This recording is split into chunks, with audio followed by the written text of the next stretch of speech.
Greetings, Jerry Ultimate Power Gamer here with another 3rd edition Kings of War Battle Report. It's me and Pitmaster Greg. Today we're doing once again a 2250 point battle. We rolled up the Dominate scenario. It's going to be my Empire Dust versus Pit Masters Ogres. What do you think about those Ogres? We'll see. They seem pretty cool. Still working through some list building with my Abyssal Dwarf, so thought I'd bring something against you that's kind of the same as from what I used to play before. You know, quicker, cleaner game, hopefully, and interesting table setup, and it'll be pretty cool. Well, we're going to go over the armies here in just a moment, and then we're going to get started. So be right back. All right. Well, here's our table setup. For starters, on the left, we have in the lower left part of your screen, we've got a height 2 hill. Above that, we have a height 5 blocking terrain that has 2 obstacles. Above that, we have a flat piece of difficult terrain. Stepping over in the middle of the table, we have a height 6 difficult terrain. Then below that, we have a flat difficult terrain. Next to that, we have what is a river, and the river is going to be flat difficult terrain. Next to the river, in the lower right, we have a height 5 blocking terrain, and then above that, we have another height 6 difficult terrain, followed by another height 2 hill, and there in the very far right, you can hardly see it, it's another flat piece of difficult terrain. So that's what our table looks like, and once again, we're doing... All right, so what do you have going on here for the Ogres? I have a troop of Red Goblin Scouts. Okay. A giant, no longer colossal, just a giant. Behind the giant, I have an army standard. Over here, I have a legion of warrior chariots with caterpillar. Ooh. And I have Siegebreaker Horde with Jesse's boots, Siegebreaker Horde with Blood of the Old King. I have Garaka Magak in the back. Okay. I have a standard bearer, or army standard here. I have boomers. I have siege breakers naked. And I have a warlock with the boomstick. And he's got lightning bolt 3 normally. Okay. And over then here? Just a little old troop of Red Goblin Scouts. Okay. We'll be right back to go over the Empire Dust. Take 4. Okay, so here we are, my enslaved guardians. Really? Really? Okay, keep rolling. Here we go. Here we go. Take 5. Okay, so for my Empire Dust, I basically brought the same army that I've been using the last few battle reports. Here in the front is a horde of enslaved guardians. Behind them is a regiment of scavengers. Next to them is 2 regiments of mummies. Behind the 1 regiment of mummies here is the Ammite Pharaoh. He's got the Eternal Guard upgrade, so he gives the mummies elite in hand-to-hand combat. Behind them is a horde of enslaved guardian archers. In the front here is a, is a horde of revenants. They've got fire oil. Behind them here is the king on Revenant King on Undead Great Worm. He's got the Blood of the Old King. Next to him is another horde of Guardian Archers. In front of them is a Cursed High Priest who has the Conjurer's Staff. He also has the Heal 5 and Surge 8 upgrades. Here on the end, I've got my regiment of Skeleton Archer Cav, and they've got Brewer's Strength, and behind them is 1 more Scavenger Regiment.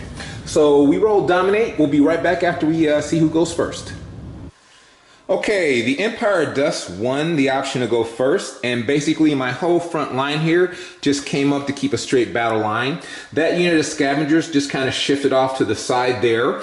Both of the Guardian Archer hordes were halted, and then they were both surged up to where they are now. This Skeleton Regiment Archer came up to the hill and then was surged a big whopping 7 by the King on Great Worm. Between the archer shots and the 2 archers there, I did 4 wounds to these guys, this scout unit, and was able to rout them. So that's the end of turn 1 for the Empire Dust. What am I doing? Okay, so here we are, the end of the Ogres, turn 1. Pitmaster, what's going on this flank? What'd you do? I just started turning everything in to get ready. Okay. From this flank, I now move those guys up, cut them out of 20. Okay, protecting from charge. Right. Shot with my lightning bolt. Lightning bolt from the warlock. You were able to do 4 wounds on my skeleton horse archers, but they're fine. And that was basically it. So we'll be right back after the Empire of Dust turn 2. Okay, here we are, the end of the Empire of Dust turn 2. Basically, the enslaved guardians there just pivoted up and moved up and pivoted to kind of look both ways, protect my flank over here. The mummy regiment here moved up just outside the woods. That other mummy regiment moved up to be slightly, I wanted to be out of range so that he couldn't charge me with any of this stuff. The scavengers just moved over in position to help protect my flank so he wouldn't be able to charge me with his scouts here. The guardian archers here were halted and surged up forward by the pharaoh. This revenant horde just moved up to keep my battle line like it needed to be. The skeleton, the cursed high priest was able to heal 2 wounds off of the skeleton archers here. The revenant, king on revenant, he moved into position to be able to inspire over here, but then he tried to surge the other archers and did not get one success. In the shooting phase, between the 2 guardian archers and the skeletons on the hill, we were able to do 8 wounds here to the boomers, but not able to break them or waver them or anything. So that's the end of my turn 2. We'll be right back after the ogre's turn 2. Okay, here we are, the end of the ogre's turn 2. So starting on this flank, what happened, Greg? I charged. You charged. Did no damage to me at all. No damage. Even with vicious, woohoo. So we are going to stay engaged why do they here. Get vicious now, we can talk about that later. Okay. Okay. I Back here. Kind of get things set up still. Moved into here to, well, you know. Yeah. Towed my guy in over here. Yeah. Moved all my guys around, shot and shot. So here, your warlock with his boosted lightning bolt, between the warlock and the boomers, you were able to get me up to 15 and routed me. So my skeleton horse archers are no more. That's the end of the ogre turn 2. We'll be right back after the Empire Dust turn. Okay, here we are, the end of the Empire Dust turn 3. For starters, both units of guardian archers were halted. They shot at the giant here. They did 4 wounds to him. Weren't able to do anything. The pharaoh and the cursed high priest surged them so that they're at this final position. The scavenger unit that was here charged the chariot, didn't do any damage to him. The enslaved guardians countercharged here, got them up to 8 and rolled snake eyes. Don't we love it?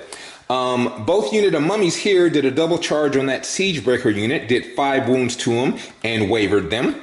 The horde of revenants here did a charge on this unit of siege breakers, did 6 wounds to him and wavered them. The revenant king on great flying worm charged the boomers, did 4 wounds to them, popped his blood of the old kings. He took 4 wounds in the process, but he life leached back 1, so he's at a 3, and he was able to break them. So that is the end of the Empire Dust turn 3. Okay, here we are, the end of the ogre turn 3. Greg, what happened right here? Routed these guys. Did a counter charge, got them up to 10, so they're routed. These guys, counter charge, did 2 wounds. And did 2 wounds, nothing. Only 5 wounds charge, on these guys, he whiffed. Did 5 wounds here. I survived. These guys were wavered, so they didn't do anything. Graka Baka, whatever, charged into the other mummy, did 10, routed them, so they're gone. Nothing. The butcher, who it is, the warlock charged in. You know, the interesting thing here, this unit of siege breakers, with the new disengage rules, you have to disengage an inch back before you give your order. They were able to disengage 1 inch and then move backwards 3 inches, giving them a total of 4 inches. So I guess that's how that works now. Interesting. I think either way it would have been fine, even without the 1 inch. As I said, interesting. It is interesting, though. Over here, we have, you did a couple wounds there, so I'm disordered. Wounds, yeah. Put me at a 5, I'm fine. So that's the end of turn 3 for the ogres. We'll be right back after turn 4 for the Empire. Okay, here we are, the end of turn 4 for the Empire of Dust. Well, my remaining scavenger unit could see this chariot legion, so charged him in the front. Didn't do any damage to him, but I'm holding him up right there. The enslaved guardians finally wiped out the whatever fast scouts, Red Goblin scouts here. They overran, did 1 whole inch, woohoo, put them there. The mummies did a counter charge against the wavered siege breakers. Were able to rout them between life leech and heal from the cursed high priest. they're down to 1 wound, and they pivot to look that way. The Pharaoh charged in on the giant, did 2 wounds to him, didn't do anything. Over here, the horde of Revenants disengaged, and then disengaged from the Warlock, and then charged him in the flank, hindered, was able to rout him, and they just backed back. The Revenant King on Great Worm was able to waver the Standard Bearer. Here, both units of Guardian Archers halted, and then got them up to, how many was it I put on them? They're up to a 9, right. And we were able to waver them. So at the end of the game, at the end of the turn 4 for Empire of Dust, I've got 2 wavered units, and I took 2 units off the board. So we'll be right back after Ogre turn 4. Here we are, the end of the Ogre's turn 4. What happened in this bloody turn, Greg? Not much. Oh no! The countercharge here wiped out my scavengers, but they were only able to move forward an inch. Big deal. Here was disappointing. Yes. He did 5 wounds to me, didn't break me there on the countercharge. Grakamaka charged my regiment, did 13 wounds to him, routed them. They, the Siegebreakers there charged my horde. They were only able to do 6 wounds to me, not enough to break anything. They popped their Blood of the Old King, so they took 2 wounds with their rerolls. And these guys just backed back, and that guy just disengaged and turned to face, so he's offering me the rear of his unit. That's interesting. So we'll be right back after turn 5 for the Empire of Dust. Okay, here we are, the end of the Empire of Dust turn 5. Well, a little bit of shenanigans happened. Right here, the Pharaoh just disengaged and moved back.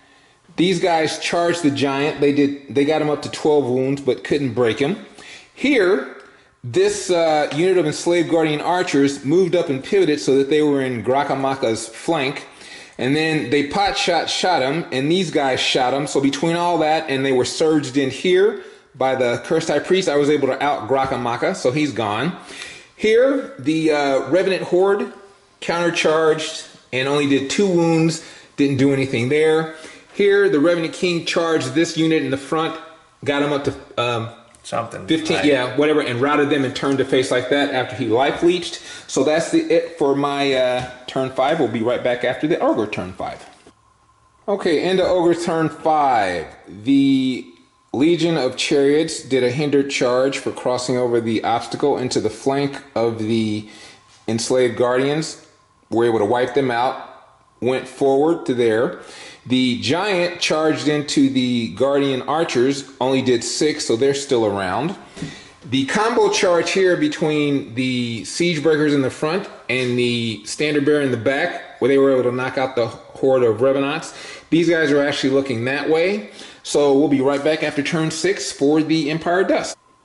Okay, here we are, the end of the Empire of Dust turn 6. Well, my great Revenant King on Worm charged the flank here. I was able to do 5 wounds, didn't do anything, but they are disordered. Here, the enslaved Guardian Archers countercharged on the giant, were able to rout him. Over here, the other enslaved Guardian Archer unit moved up to position, so I was in the rear there. They took the pot shot, did a couple of wounds, and then they were surged into the rear of that unit and routed them. The Cursed High Priest healed here. So between the heal and life leech, they're down to 3. So that's it for Empire Dust turn 6. We'll be right back after the Ogre turn 6. Okay, here we are, the end of the Ogre's turn 6. Well, the Chariot countercharge there, came close but was unable to break me by 1 pip on the die. Here, the Standard Bearer did a countercharge, or did a charge in here, hindered charge, got them up to a 4. Unable to break them. Here, did 2 damage, unable to break. We already rolled for turn 7. There will not be a turn 7. So the final is going to be the Empire of Dust has 7 to the Ogre's 6. We'll be right back to talk about this. All right. Okay, so that was a pretty big nail biter. Bloody, very bloody. I think your all-star performer is Grokmak. He took out 2 units by himself. He's still a beast in 3rd edition. For me, my Guardian Archers, both of them survived, and they actually routed some stuff in hand-to-hand combat, as well as shooting. So my Guardian Archers are still my star performers for the army here.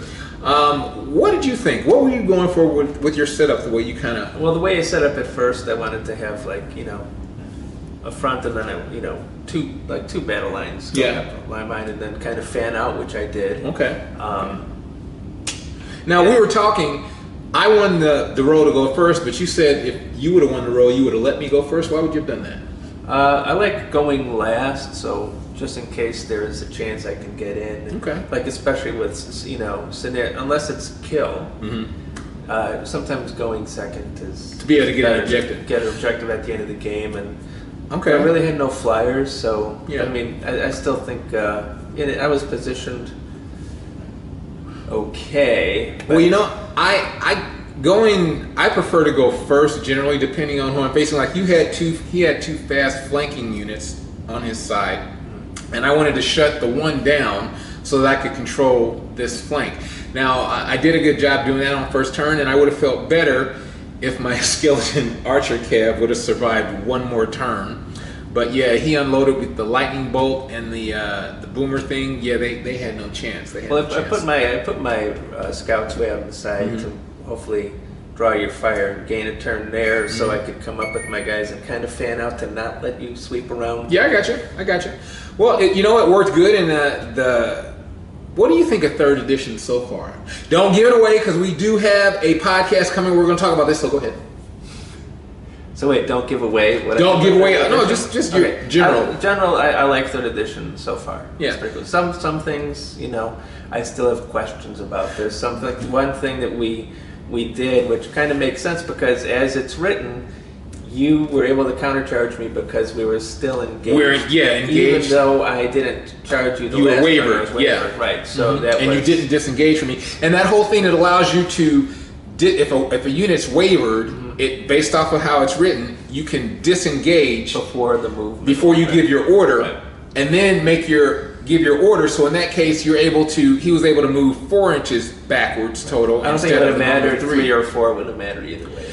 Yeah, well, but that extra inch of movement in some instances, you know, it's a change, and it's one of those, you know, if these are the rules and that's how it goes, you just get used to that and you play it that way. No big deal, whatever it is. But yeah. There's a few things with that engage-disengage thing I think that could be cleared up, and like the main thing is, like I said, is if countercharge to me always means you charge someone that charged you the last turn. Yep. So, but the way it's written, you're still able to countercharge. Yep. As long as you okay, so it was a great game overall, I think. Yeah, overall, it was a good game. I did a lot. I mean, this time I didn't play like I forgot how to play, which was. Oh yeah. There were a lot of good You did a lot of good strategic moves, positioning around. I thought, and I love the ogre. You took some gamble moves that I always like to gamble. Yeah, that didn't pay off in. That's okay. Yeah, but you know, it's a game on dice. Sometimes it does, sometimes it doesn't. You know what? This is the first game in this 3rd edition that we played that I've actually got that much hand-to-hand combat. You know, I got both well, and that was awesome. Both units of mummies wavered a unit, and then the oh yeah, those 2 waivers like at one turn. It was boom, like boom. That was perfect. It was like, oh, good. That ruined my plan. Yeah, because otherwise, if I would have routed somebody, you would have been like, boom, you know. But yeah, I would have rather you not routed or wavered either of them, and I could have gone in with. No, I would. I'm happy that you were wavered, so you're stuck right there. I would think on that with the engaged, if you're wavered, it ought to be like, you know what, you're just there. There's no disengaging and mocking out and because like I said, that extra inch, but you know, it's whatever. So okay, well, it's a fantastic game. Yeah, it was a good Siege game. Breakers are awesome. Siege Breakers are awesome. The Grok is still awesome. Yeah, and I still don't know. I'm really torn. I mean, I'm still. Focusing on my abyssal dwarfs, I have to figure out what I want to do. Well, you know what? This Empire of Dust list, I think I would run just like this. You know, although I do have other painted minis, so I could mix this up a little bit. But you know what? So far, I've done 3 wins and 1 draw total with this game. I got a draw. I got to play. Bob yesterday, his Forces of Nature, and got a draw with him in the Smoke and Mirror scenario. So Yeah, once again, liking the scenarios, like that you're not doing the victory point, like that you're playing for an objective. And the table set up for here for dominate, it was kind of a, you know, it was a, not a big thing. I mean, there weren't a lot of, because I've heard people say there's not enough terrain to hide behind. There wasn't a lot of shooting arrows and, and beside, or avenues, and I was actually behind my own guy shooting over him, so I was always at a -1 for cover. So that was a nice thing. But yeah, overall, I think dominate for this.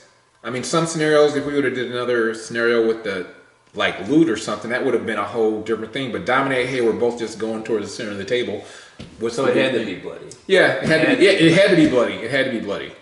So we'll see what I do against you next week. Okay. We'll see what list I bring next week. Okay. Well, thanks for watching. Like to hear questions, comments. Podcast episode 2 is coming.